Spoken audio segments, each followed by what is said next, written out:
Hi guys, అందరు ఎలా ఉన్నారు? బాగున్నారా? నేను బాగున్నాను ఫ్రెండ్స్. ఇవాళ వెజ్ పులావ్ రొటీన్గా చేసిన వెజ్ పులావ్ కాదు, ఇది డిఫరెంట్గా చేసిన వెజ్ పులావ్. నిజంగా చెప్తున్నాను, ఇది డిఫరెంట్ వెజ్ పులావ్. దీంట్లో ఒక పేస్ట్ నేను తయారు చేసి వేశాను. సో ఆ పేస్ట్ ఏంటో తెలుసుకోవాలంటే ఇంత షార్ట్ వీడియోలో చెప్పడం కష్టం, ఎందుకంటే చాలా ఇంగ్రీడియంట్స్ ఉంటాయి, చాలా చెప్పాల్సి వస్తుంది.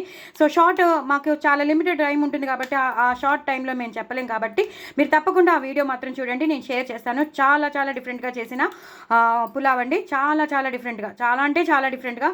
ఆ పేస్ట్ ఏం వేశానో అది మీరు తెలుసుకోవాలి. చూసారు కదా, ఈ మాట అయితే వైట్ కలర్లో కూడా లేదు, చాలా డిఫరెంట్ కలర్లో వచ్చింది. సో ఏం వేసానో తెలుసుకోవాలంటే పెరుగు వేశాను, పసుపు వేశాను, కారం అన్ని ఆ పేస్ట్ వేశాను. మీకు కావాల్సిన వెజిటబుల్స్ అన్నీ మీరు వేసుకొని చేసుకోవచ్చు. చాలా చాలా టేస్టీగా ఉండే పులావ్ అండి, చాలా చాలా టేస్టీగా ఉండే పులావ్ మీకు రెడీ అయిపోతుంది. సో మీకు కావాలంటే మాత్రం తప్పకుండా మీరు చూడండి, చేసుకోండి. డిఫరెంట్ పులావ్, అది నేను చెప్పేది రొటీన్గా ఉండేది కాదు. అలాగే డిఫరెంట్ రైతా అండి, ఇది చాలా డిఫరెంట్ రైతా. దీంట్లో నేను ఒక మసాలా పౌడర్ వేశాను, ధనియాలు, జీలకర్ర, లవంగం, దాల్చిన చెక్క, మిరియాలు, ఎండుమిరపకాయలు గ్రైండ్ చేసినది. ఆ పౌడర్ ఎంత వేయాలో అంతే వేశాను. అలాగే నా దగ్గర ఉన్న వెజిటబుల్స్ అన్నీ వేశాను. కొత్తిమీర కానీ, పుదీనా కానీ, ఉల్లిపాయలు కానీ, తురిమిన క్యారెట్ కానీ, టమాటోలు కానీ. డిఫరెంట్గా చేసిన రైతా ఇది కూడా. డిఫరెంట్ పౌడర్ వేశాను కాబట్టి. అలాగే ఇవి లేనిదే ఎలాగా ఇన్కంప్లీట్ పులావ్ అనేది.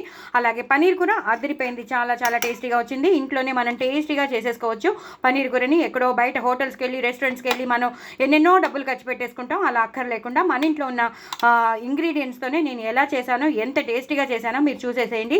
చాలా చాలా టేస్టీగా వచ్చింది. పనీర్ కూడా నిమిషంలో అయిపోయింది, అంత తొందరగా అయిపోతుంది. నేను వేసినవన్నీ వేసుకొని చేసుకోండి, మాత్రం సూపర్బ్ ఉంటుంది. సూపర్బ్, నిజంగా చెప్తున్నాను, చాలా చాలా టేస్టీగా ఉంటుంది. మరి ఇంకేది కావాల్సింది తప్పకుండా చూడండి, చేసుకోండి. నా ఛానల్ మాత్రం సబ్స్క్రైబ్ చేసుకోవడం అసలు మర్చిపోద్దండి. బాయ్ అండి.